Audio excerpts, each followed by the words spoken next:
A paz do Senhor, seja bem-vindo a mais uma aula aqui do EBD em Foco, comentário da lição número 2, uma salvação grandiosa.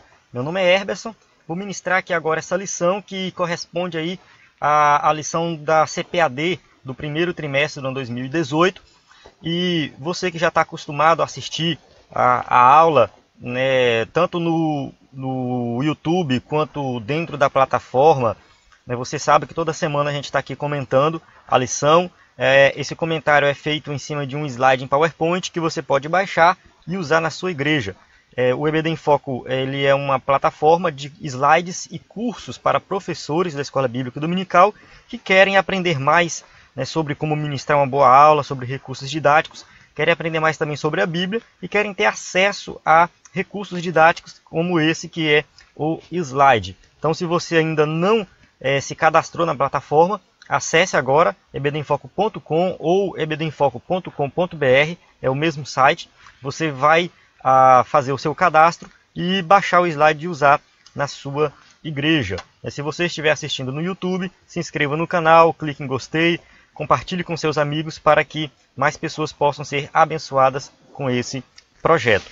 Então vamos lá. A lição número 2, ela vai dar continuidade aí ao que a gente está estudando, né, sobre o livro de a carta aos Hebreus, né, ou a Epístola aos Hebreus, como você queira falar.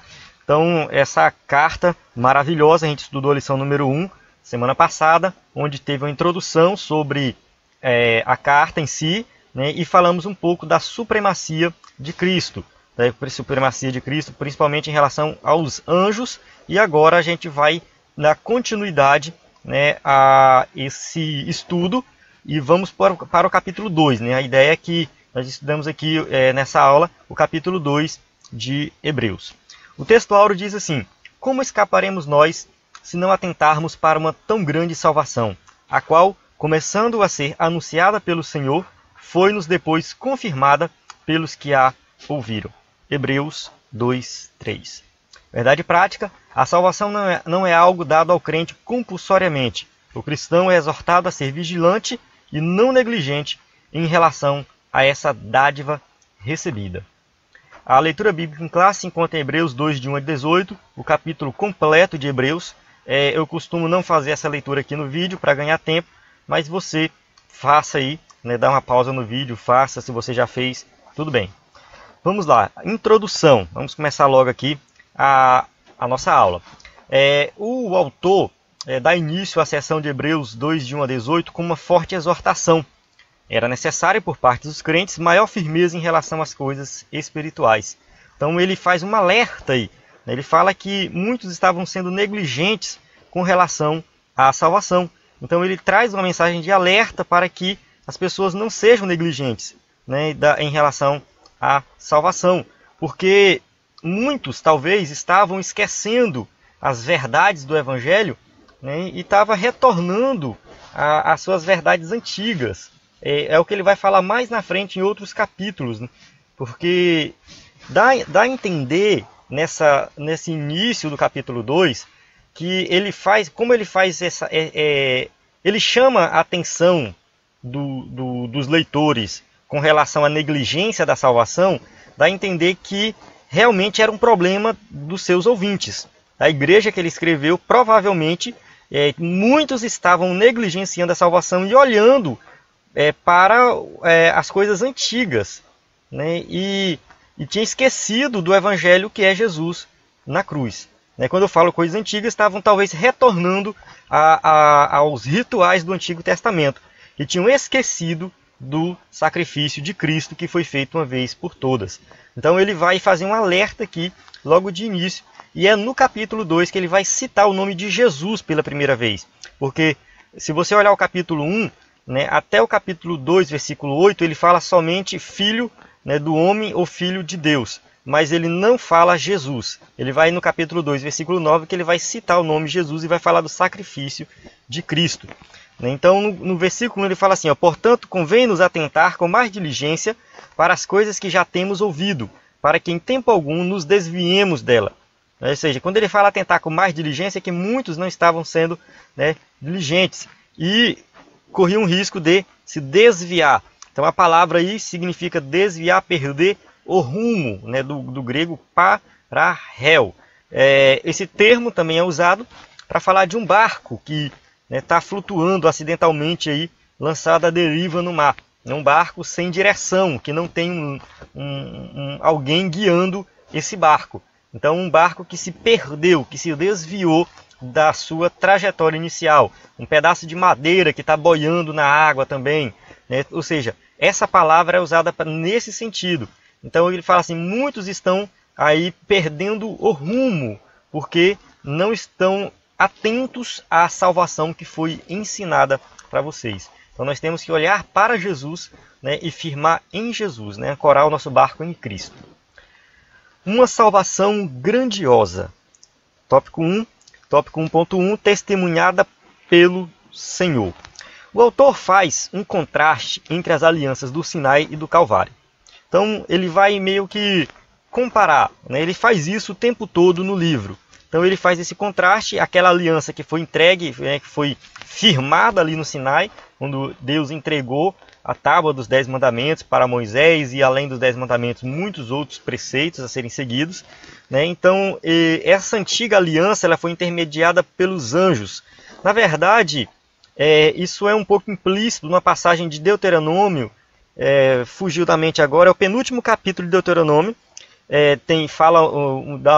Dá a entender que os anjos estavam no momento da entrega ali da lei. E também é citado tanto em Gálatas, se eu não me engano, 3:9, e Atos também. Paulo fala, né, que os anjos estavam ali, intermediaram essa antiga aliança. E na verdade isso também firmou-se como uma tradição entre os judeus. Os judeus tinham isso em mente, que eles achavam assim, os anjos são importantes porque eles participaram ali da aliança que Deus fez com o seu povo. Então eles tinham isso muito forte, né, e talvez eles consideravam muito os anjos naquela época. Só que a nova aliança tinha Jesus como Filho de Deus, né, como mediador. Não são mais os anjos. Então a gente observa que no capítulo 1, ele mostra que Cristo é superior aos anjos. E no capítulo 2, ele vai mostrar a consequência disso. Se Jesus é superior aos anjos, então a aliança firmada por ele é superior à aliança intermediada pelos anjos. Então essa é a sequência lógica de Hebreus, onde ele mostra a superioridade de Cristo e depois mostra a consequência dessa superioridade. Então o autor faz uma analogia entre duas alianças para que o contraste entre ambas fique bem definido. Então não foram os anjos que anunciaram a salvação. A salvação que nós conhecemos hoje não foi intermediada pelos anjos, mas foi, né, ou seja, anunciada, né, pelo Filho de Deus.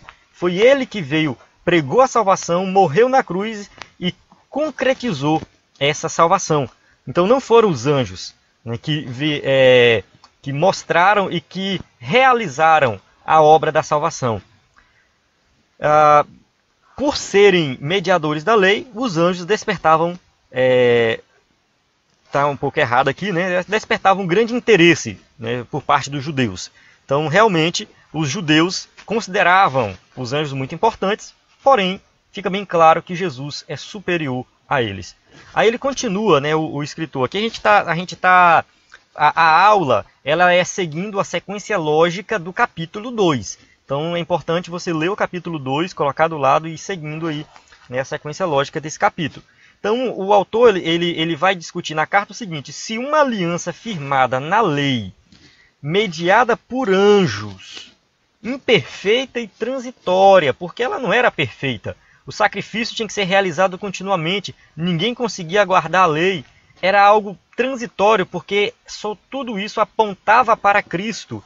Então, se essa aliança com todas essas características requeria obediência, ou seja, requeria um comportamento de santidade, tinha que obedecer os preceitos da lei, muito mais a nova aliança, que é perfeita e eterna.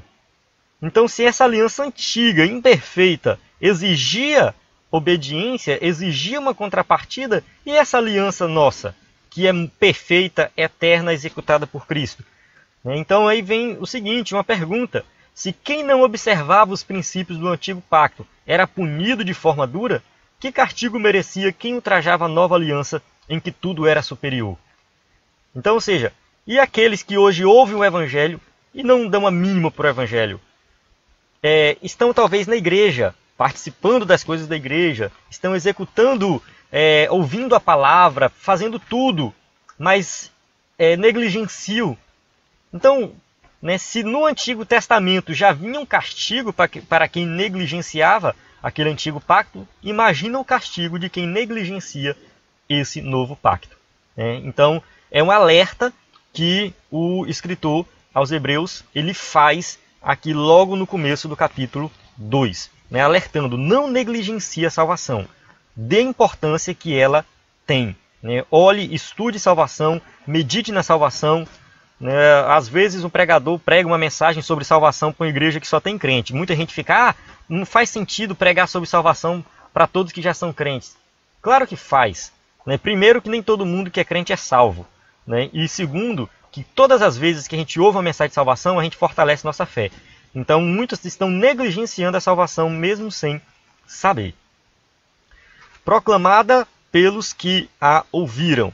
Tópico 1.2. Essa salvação grandiosa foi primeiramente anunciada pelo Senhor. Então, o escritor aos Hebreus ele deixa bem claro que ele não ouviu o evangelho diretamente de Jesus. Então, ele provavelmente foi alguém que veio se converter depois que Jesus subiu aos céus.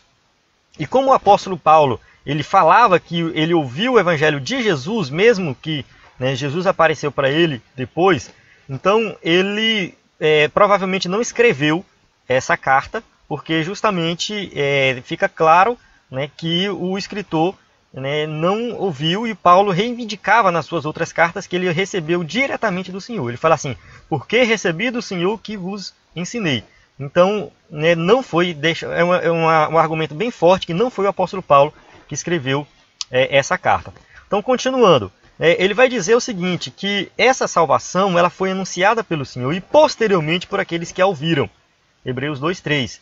Então, o que eu falei aqui agora há pouco, né, fica evidente que nesse texto que o autor não foi uma testemunha ocular, né, e ele deixa claro que essa mensagem apostólica é a palavra de Deus. Ou seja, não somente o que Jesus falou, mas o que Pedro ensinou, o que Paulo ensinou, o que Tiago ensinou, o que João ensinou, o que todos os apóstolos ensinaram é a palavra de Deus. Eu particularmente não gosto daquelas bíblias com letra vermelha, né, que coloca as palavras de Jesus com letra vermelha, porque tem gente que acha que só vale o que está em vermelho. Não porque o está vermelho foi o que Jesus falou, então o que não está não foi o que ele falou, então só tem validade isso aqui. Não, as escrituras por completo são inspiradas pelo Espírito Santo. Então o que os apóstolos ensinaram e escreveram é palavra de Deus. Isso foi estudado na revista anterior, no quarto trimestre de 2017, onde nós falamos da inspiração das escrituras. Então a gente tem que entender isso, que o escritor aos Hebreus ele confirma que o que foi ensinado pelos que andaram com Jesus é verdadeiro e a palavra de Deus. Então, continuando aqui, Hebreus 2:3, né, ele vai falar o que a gente já leu anteriormente lá no texto, né? Como escaparemos nós se não atentarmos para uma tão grande salvação, a qual, começando a ser anunciada pelo Senhor, foi-nos depois confirmada pelos que a ouviram. Então, quando ele fala confirmada, do grego, né, tem um sentido de algo que transmite segurança e confiança. Então, significa que realmente é verdadeira, né? Ou seja, foi confirmada pelos que a ouviram.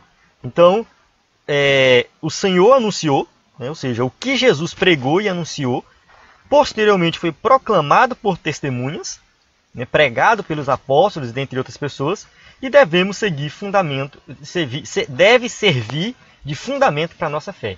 Ou seja, devemos seguir todos os preceitos ensinados, todos os ensinamentos, tanto de Jesus quanto dos apóstolos. Ou seja, a nossa fé tem que estar firmada na palavra de Deus. Não é na tradição, não sei lá, em qualquer outro livro por aí. Não, na palavra de Deus. Porque onde que a gente encontra o que Jesus falou e o que os apóstolos ensinaram? Nas Escrituras. É lá que está. Então, a gente tem que olhar para as Escrituras e confirmar que aquela salvação ensinada ali, confiar. Ou seja, ele está falando aqui, confirmada, é algo de confiança, que essa salvação ali, ela é para nós e que nós precisamos crer, depositar fé nela. Confirmada pelo Espírito Santo. A mensagem que primeiramente foi anunciada pelo Senhor, testemunhada pelos que a ouviram, foi instrumentalizada pelo Espírito Santo.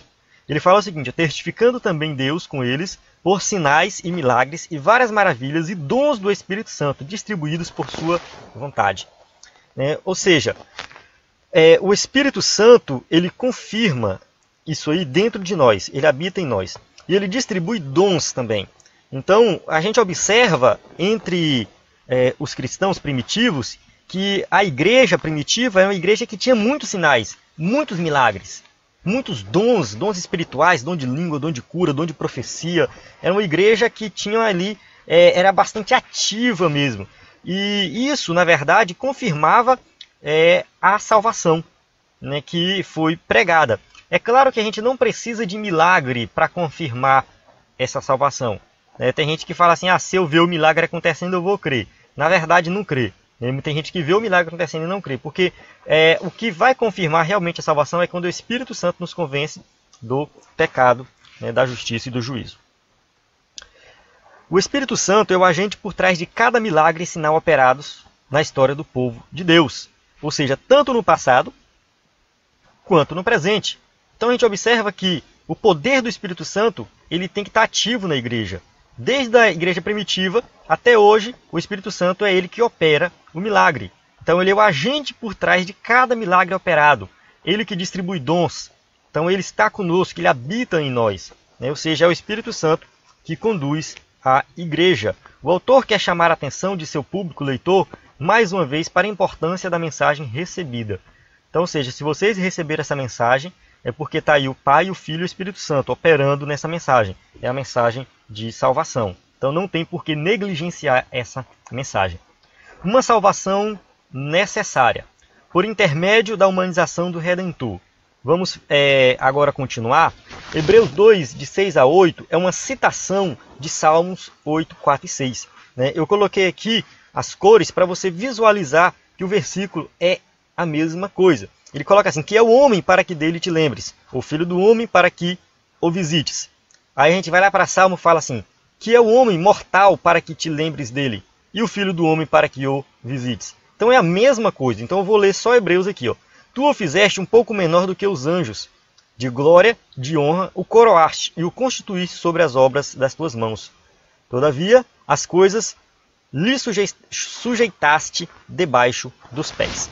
Então aqui ele pega um salmo, a um texto do Antigo Testamento, e faz uma aplicação messiânica. Esse salmo, ele não é aplicado ao homem. Porque assim, na mentalidade judaica, o homem foi feito coroa da criação.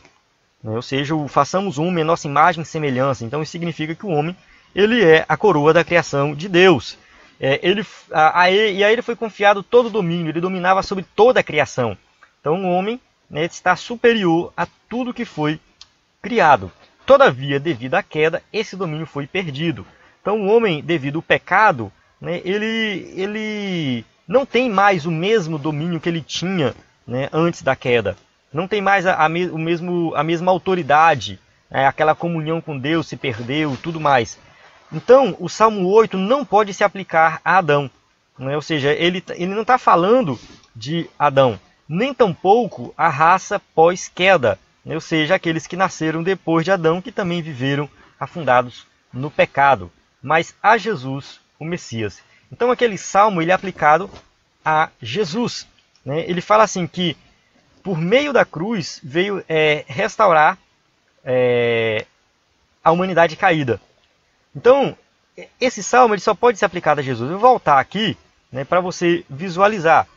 Que ele coloca aqui logo no versículo 7, assim: tu o fizeste um pouco menor do que os anjos, de glória e de honra, e o coroaste e o constituíste sobre as obras das tuas mãos. Então ele está falando aqui do próprio Cristo. E aí, a gente continuando aqui o nosso estudo, só para deixar bem claro que é uma referência ao próprio Cristo. Então vamos explorar um pouco mais na frente. Não vou falar aqui não, porque senão lá na frente vai perder a graça. Por meio do sofrimento do Redentor. Para um judeu do primeiro século, era escandalosa a ideia de um Messias sofredor. Um Messias que vai para a cruz, sofre, morre na cruz de forma escandalosa. Isso não faz sentido. né? Ou seja, eles esperavam o Messias pomposo, um rei que viesse livrar eles do Império Romano. Só que como então assegurar que Jesus era superior aos anjos se ele morrera em uma cruz? Então é o seguinte, olha só o trabalho que o escritor aos Hebreus vai ter, né? Ele está mostrando que Jesus é superior aos anjos, mas ao mesmo tempo está lá Jesus numa cruz. E os judeus sabiam que ele tinha morrido de forma escandalosa numa cruz. Então como que dizer que alguém que faz isso é superior aos anjos que intermediaram a antiga aliança? Aí ele coloca aqui, Hebreus 2,7, por isso que eu falei que ia voltar naquela passagem, né? Tu o fizeste um pouco menor do que os anjos, de glória e de honra o coroaste e o constituíste sobre as obras das tuas mãos. Isso aqui, ele fala um pouco menor, né? Esse pouco se refere à humanização, né? Por um pouco de tempo. Ele até refere também à questão de tempo. Ele foi, ou seja, por um pouco de tempo, Jesus foi feito menor do que os anjos, ou seja, ele foi feito homem. Ele se refere aqui à humanidade de Jesus. Não é que Jesus perdeu o poder, ele continuou sendo Deus, mas ele se humilhou, né, e se encarnou, e ele teve que fazer isso para ele se identificar com a humanidade. Então Jesus ele teve que se tornar um ser humano. Jesus ele abriu mão para sempre daquela posição que ele tinha no céu, no sentido de que ele não tinha um corpo humano. Jesus era diferente, totalmente diferente. Como era, não sei. Mas depois que ele encarnou e se tornou um ser humano, agora, a partir de agora, Jesus morreu, ressuscitou, foi para os céus e ele continua com um corpo humano. É um corpo glorificado, é um corpo diferente. Mas é eterno, é para sempre. Então, ele se tornou humano para se identificar conosco, nos ligar de volta a Deus e para sempre ele vai se manter nessa posição. Só que isso não significa que ele é inferior, que ele se tornou inferior, ele continua sendo Deus. Agora, por um pouco de tempo, ele teve que sofrer aqui na Terra, em um corpo como qualquer um outro, né? Ou seja, só não estava sujeito, no caso, ao pecado, porque ele nunca pecou. Mas ele passou todo tipo de sofrimento. Ele experimentou o sofrimento advindo desse estado de humilhação, né? Ou seja, estado de humilhação é quando ele se tornou um ser humano. Ou seja, ele viveu como um ser humano. Então ele experimentou todo tipo de sofrimento. Não foi só o sofrimento lá da cruz, no sentido de ele foi açoitado e tudo mais. Mas também, muitas vezes a angústia, muitas vezes a fome, muitas vezes o frio, o calor, tudo isso. Ou seja, para quem é Deus e estava no céu de glória, agora está aqui vivendo como um ser humano, realmente foi um estado de humilhação que ele passou. Mas ele fez isso para se identificar com aqueles que ele quer salvar. Então foi por meio desse sofrimento de Cristo que os homens tornaram-se livres. Então o fato de Cristo ter encarnado, vivido como ser humano, morreu na cruz do Calvário, isso que nos torna livres do pecado, livres da condenação do pecado, por intermédio da glorificação do Redentor. Na mente do autor, Cristo não sofreu para ser glorificado. Ele foi glorificado porque sofreu. Então ele passou o sofrimento para ser glorificado. Hebreus 2,9 ele diz, coroado de glória e de honra, para que, pela graça de Deus, provasse a morte por todos. Então, ou seja, Jesus ele provou a morte por todos, né? E ele foi glorificado depois que ele passou por esse sofrimento. Talvez seja uma passagem um pouquinho complicada de compreender, mas o que é importante aqui é o seguinte, é que nós temos que ter em mente que hoje Jesus ele não está numa cruz. É claro que a imagem da cruz não pode fugir da nossa mente. Eu gosto de colocar a imagem de Jesus na cruz para que nós possamos lembrar do seu sacrifício, do que ele fez por nós. No entanto, o Cristo de hoje é um Cristo glorificado. Ele está no céu, à destra de Deus, ou seja, a posição importante, não é uma posição qualquer. Então a direita de Deus está falando da posição, da importância, e ele intercede por nós para sempre. Nós não precisamos de outro intercessor. Ele é o nosso intercessor, está glorificado. E isso serviu de ânimo para os crentes que eram perseguidos. Ou seja, aqueles que leram essa carta inicialmente, que sofriam perseguição e sofreram por causa da sua fé, essa passagem aqui serviu de ânimo para ele. Poderia não, serviu. E pode servir para nós também. Ou seja, nós também sofremos como Cristo sofreu, mas nós também um dia seremos glorificados, no sentido de que um dia teremos um corpo glorioso. Um dia nós chegaremos no céu, assim como Ele foi glorificado, assim como Ele ressuscitou, nós um dia ressuscitaremos. Isso aqui é muito importante. Ou seja, assim como Cristo ressuscitou, nós ressuscitaremos também e teremos um corpo glorificado. Quando eu falo glorificado, nós seremos glorificados, não no sentido de que um dia nós teremos todo o poder e seremos Deus, não. Mas nós iremos habitar no céu como seres humanos, mas com um corpo glorioso. Tópico 3. Uma salvação eficaz. Vitória sobre o diabo.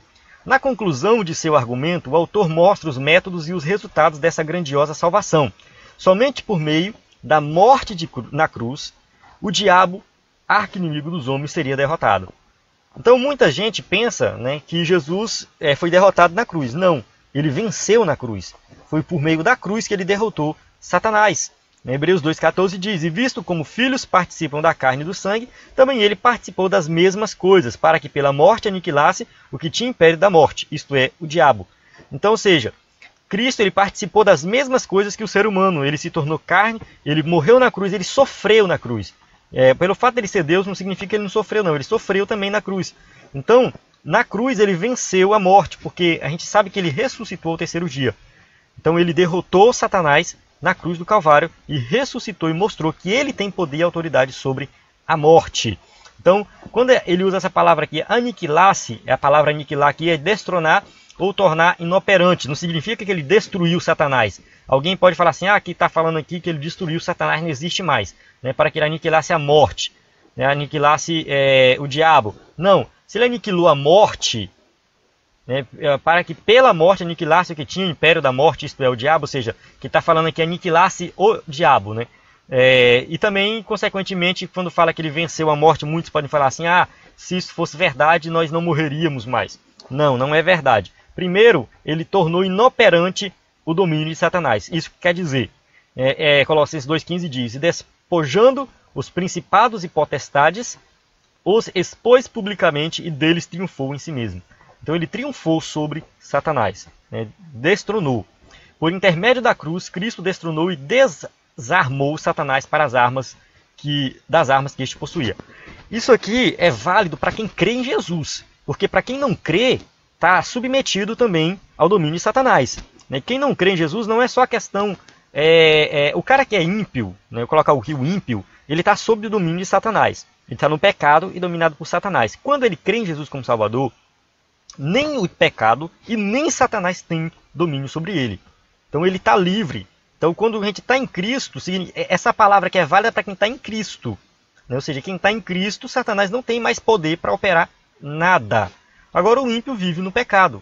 Ele quer continuar no pecado, deixa ele no pecado, não tem problema. Se ele quer viver lá, deixa ele viver lá, mas ele vai estar sob o domínio de Satanás e do pecado. Vitória sobre a morte. Com a entrada do pecado no mundo, a morte passou a ser um inimigo temido. Então todos nós sabemos que um dia vamos morrer, a não ser que Jesus volte, a não ser aqueles que estarão vivos quando Jesus voltar. Esses não vão morrer, não vão passar pela morte. Mas, enquanto isso não acontece, todos nós passaremos pela morte. Então é algo temido. Hebreus 2,15 fala, e livrasse todos os que com medo da morte estavam por toda a vida sujeitos à servidão. Então a morte aqui, uma arma poderosa, que era usada por Satanás para manter os homens debaixo do jugo do medo. Então o ímpio, ele vive com medo da morte. A morte para ele é um fim trágico. A morte para o ímpio, para alguns significa que ele não vai mais existir, para outros significa que ele vai para o inferno. Ou seja, na mentalidade deles. Agora nós sabemos que todos serão condenados, que não creem em Jesus como Salvador. Então, Cristo venceu a morte, venceu. E nós, hoje, não temos que ter medo da morte. Não tem mais porque não estamos mais sujeitos à servidão do pecado. Não faz mais sentido ficar com medo de morrer. Uma vez que nós somos salvos em Cristo, ao morrer, nós iremos para o céu, para o paraíso. E um dia iremos ressuscitar um corpo glorioso e viveremos eternamente com Cristo. Então não faz sentido a gente ter medo da morte.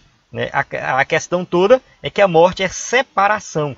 Ela traz aí um significado de separação e alguém que morre vai ser alguém que vai fazer falta na nossa vida. Iremos chorar de tristeza pelo fato dessa pessoa não estar mais presente. Mas se ela morreu em Cristo, fique sabendo que um dia iremos encontrá-la no céu. Eu vou abrir um parênteses aqui. Eu não gosto de fazer muito isso porque toma muito tempo no vídeo. Mas só uma questão. Muita gente fica preocupada assim. Meu filho não era crente e morreu. Ele foi para o inferno e eu vou para o céu. Eu não vou ser feliz no céu porque eu não vou ficar lá no céu feliz vendo meu filho sofrer no inferno, sabendo que ele está no inferno.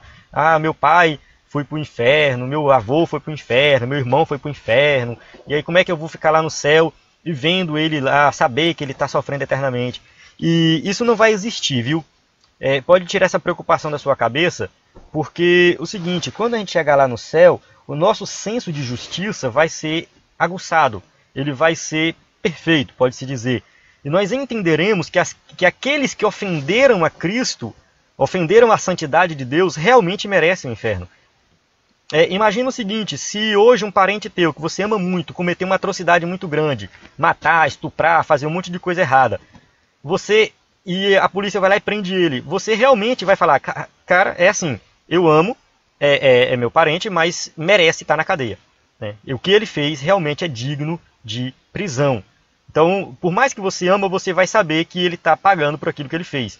Lá no céu vai ser a mesma coisa. Quando você estiver no céu, você vai falar, não, realmente é meu irmão, amo ele, mas ele está pagando pelo que ele fez, porque ele ofendeu a Deus. Hoje a gente talvez não tenha esse senso de justiça tão aguçado, mas no céu nós teremos. Só um parênteses aqui. E quem está no inferno também vai ter essa consciência. Se você olha para a história do rico e do Lázaro, em momento algum o rico pede para ir para o céu, pede para ir para o paraíso. Ele aceita a situação que ele está, porque ele sabe que o que ele fez ofendeu a santidade de Deus e ele merece a condenação. Então quem está no inferno também vai aceitar a sua posição. Não vai ter ninguém no inferno querendo ir para a presença de Deus, porque lá no inferno ele vai reconhecer que ele é um pecador e que ele merece a condenação. Então você não precisa se preocupar com isso, viu? Da mesma forma que hoje um cara que cometeu um crime muito bárbaro, ele está na cadeia, se tu perguntar para ele, tu merece estar aí? Ele fala assim, mereço, porque realmente o que eu fiz foi errado. Então vai acontecer a mesma coisa, né, lá do outro lado. Né? Então não precisa se preocupar com isso. O importante é nós sabermos que nós já temos a vida eterna. Ao morrer na cruz, Jesus venceu a morte. Os homens continuam a morrer, a morte continua existindo. Mas os que recebem como Salvador têm a vida eterna. Pronto, acabou. João 5,24. Quem crê já tem a vida eterna. Quem já tem, não vai ter não, já tem. Você já é um cidadão do céu. Você já tem a vida eterna. Está garantido para você. Cristo garantiu isso na cruz do Calvário. Então viva como um cidadão do céu. Né? Não viva como um ímpio, não viva como alguém que não é do céu. Mas viva como cidadão do céu. Vitória sobre a tentação. Pela primeira vez na epístola, o autor usa a denominação sumo sacerdote em relação a Jesus. Hebreus 2,17. Por isso convinha que em tudo fosse semelhante aos irmãos, para ser misericordioso e fiel, sumo sacerdote naquilo que é de Deus, para expiar os pecados do povo. Então aqui, quando ele vai falar da questão do sumo sacerdote mais na frente. Né? Ele vai explorar mais o fato de Jesus ser o sumo sacerdote. No entanto, nessa parte aqui, ele fala que Jesus é sumo sacerdote para que ele está identificando Jesus com as pessoas, né? Ou seja, identificação de Jesus com seus irmãos, os salvos. Então, identificando conosco. Então, Jesus é chamado de sumo sacerdote porque ele intercede por nós, ele se identifica conosco como, né, um ser humano também. Então, continuando, né, esse sumo sacerdote é misericordioso e fiel.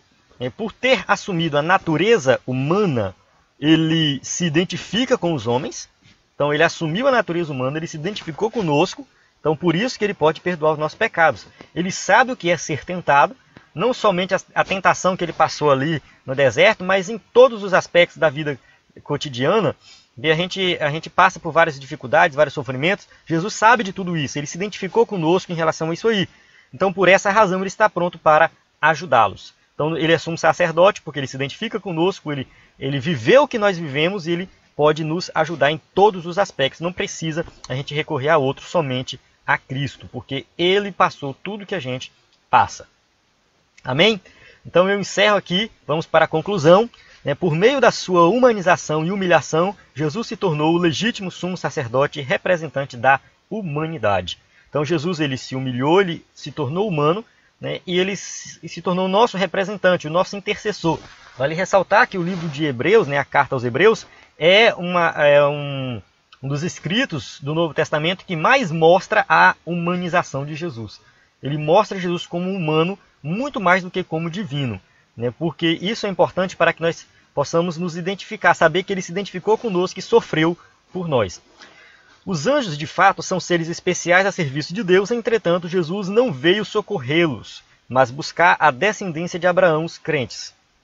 Por intermédio de seu sofrimento e morte, ele pode dar vida aos que estão mortos, que mortos espiritualmente, ou seja, aqueles que estão mortos em delitos e pecados, podem ter vida por meio de Cristo. Os anjos são importantes, porém, eles não são mais importantes do que Cristo. Cristo é mais importante do que eles, porque foi Cristo que anunciou e executou o plano de salvação. Os judeus tinham essa mentalidade de exaltar os anjos, mas talvez hoje a gente não tem tanto isso. Mas existe sim por aí, viu? Anjo da guarda, anjo não sei o quê, tem igreja, tem pastor que fala mais de anjo do que de Jesus, e tem um anjo do que, o anjo ocular, o anjo sentado do lado, o anjo no púlpito, e como se o anjo fosse o que for o meio de trazer a mensagem de salvação. Não, nós temos que pregar Jesus. Os anjos são importantes? São, mas foi Jesus que morreu por nós na cruz do Calvário. Nós temos que anunciar essa palavra e exortar, no sentido de incentivar o povo a ficar firme no Evangelho, mesmo diante das dificuldades. Não negligenciar a salvação, mas permanecerem firmes em Cristo. Amém? Encerro aqui as perguntas aqui para quem usa aí o slide na igreja, a bibliografia, o livro de apoio, a revista Ensinador Cristão. Entro no EBD em Foco, conheço os cursos, tem alguns cursos aqui, tem mais cursos lá. Eu tenho um curso de treinamento que eu fiz para professor da escola dominical que é um treinamento de 1 hora, mas já eu falo bastante coisa que você já pode colocar em prática.